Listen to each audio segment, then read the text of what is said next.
Awesome. Well, howdy everyone. Thank you for coming to another class of the Minnesota Cannabis College. Welcome to How to Grow Really Big Plants. Really looking forward to tonight because growing cannabis at home is not just about taking that seed and getting it to a finished product, which is really cool, especially the first time you do it. But it's about creating a high quality product that you're excited to have. And here in Minnesota, we do have some limitations on how much we're allowed to grow at home.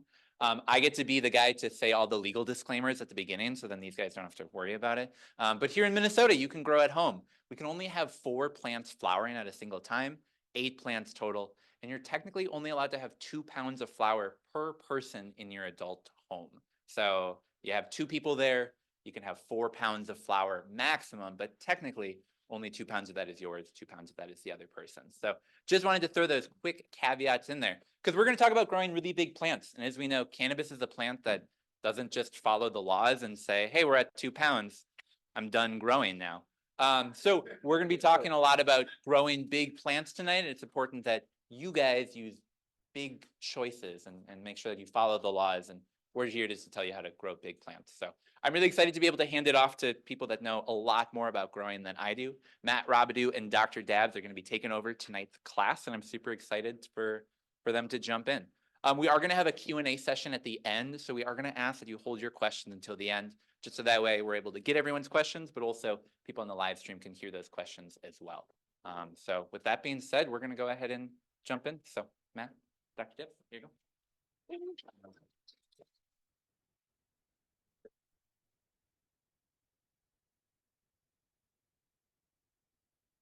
Hello, hello. All right. Welcome, everybody. We are going to talk about some pretty practical growing knowledge today, mainly in the vegetative state. Mainly why should you grow a big plant? Some of those environmental factors on, especially in the vegetative phase, and how to maintain your health throughout. Talking a little bit about, or I should say a lot about training, and getting into practical tips, which is where we get pretty deep into the nitty-gritty of some stuff. As I said earlier, for those of you who missed it, we got a lot of information to go through, so please write down your questions so that we can get to them in the Q&A session after. But without further ado, let's get to some introductions. So my name is Matt Robidou. I've been growing cannabis for 4.5 years. I started almost right away when I got out of the Marine Corps. Did 5 years, did signals intelligence, and I was a cryptologic linguist, so I learned Mandarin Chinese. And so I've been through this huge shift. As you can see, now I'm a big cannabis guy. So I went through almost a 180 in my life. But I am a 4th generation plant scientist, which is kind of funny, you know, an apple doesn't fall far from the tree. And I'm doing some cannabis research at the U of M, which is particularly on physiology and trichome morphology. So kind of breaking new ground with some original research there. I'm going to pass it over to my counterpart here, big old Clement. So yeah, I'm Dr. Clement Dabney. People know me as Clem or Doc Dabs. So I earned a master's in plant breeding and molecular genetics and a PhD in cannabis molecular genetics and genomics from the University of Minnesota. I'm the chief science officer at the Uniflora Holistics, which owns Retro Bakery and Love is an Ingredient. So I largely do their R&D there. I'm the owner of Doc Dabs and co-owner of A&D Genetics. So in each of the gift bags you got Fukushima cherries. It's one of our releases. Some regular seeds, 6 seeds in there. So hope you're happy growing. Yeah, I've been a licensed hemp producer since 2016.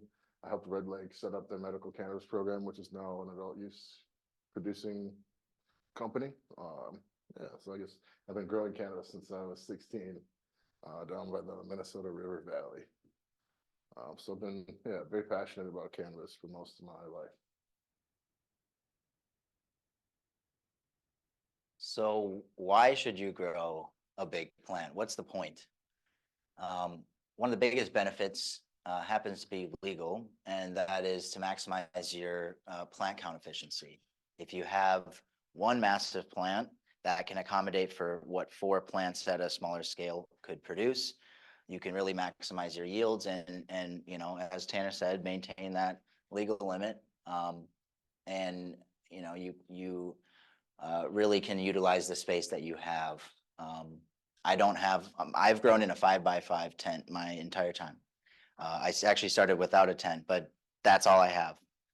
Just that 5x5 space. So everything, you know, I don't have a mom room or anything. Like you know, I'm very limited with my space, as I'm sure most people are. And the interesting thing is that it can actually be less work overall.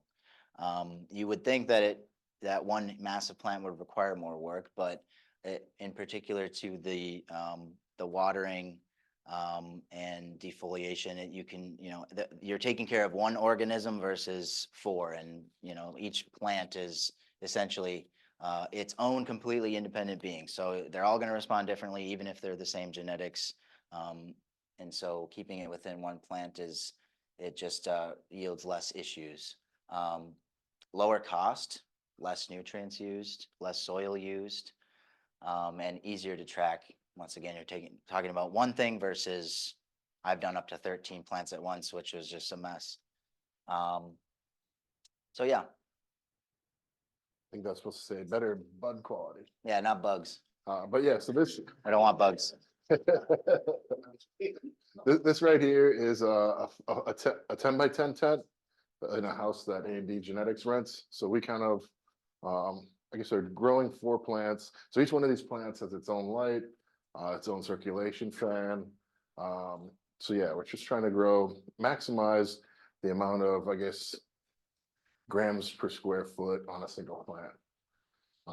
And then for our case, it's like maximizing seed yields, because the state wants us to produce at least 25 grams of seed for a seed test, as well as retain 25 grams of seed for future testing if we ever got knocked.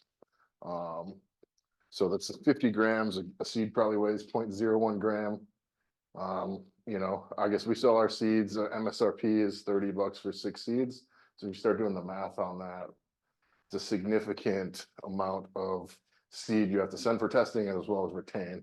So we can maximize, I guess, our profitability and the amount of seed we can produce in a system like 10x10 tent with 4 lights. And I want to point out that 10x10 tent with 4 plants is legal by the state's laws. So like you said, you know, imagine how many plants, if you think about a small one, how many could fit in that 10x10 tent versus 4. So maximizing that space. I would say that it was not legal upon harvest. So, you know, you have your 2-pound limit. I think that we were in the realm of 15 pounds. You know, on the 4 plants. That's 4 plants. That's 4 plants. And you grew in 30-gallon pots? We grew 30-gallon pots, coco coir. We ran what is it? Yeah, Floor Flex nutrients line. What is that? V1, V2, B1, B2. What's the one that they run after? I'll show it later on in a schedule. But yeah, we basically ran their whole line. We run Great White for mycorrhizae and bacteria. We run Power SI for silica and a pH up and down. So relatively pretty simple fertilizer regime. And for context, so I brought this plant in. This is going to be this is essentially the case study plant that prompted this course. I planted this on August 1st, and it took 4 months to reach that entire 5x5 tent, you know, filling out from edge to edge, and then, you know, timing the flip to flower, and so we're both coming at this from largely a hydroponic grow style rather than a soil-based style.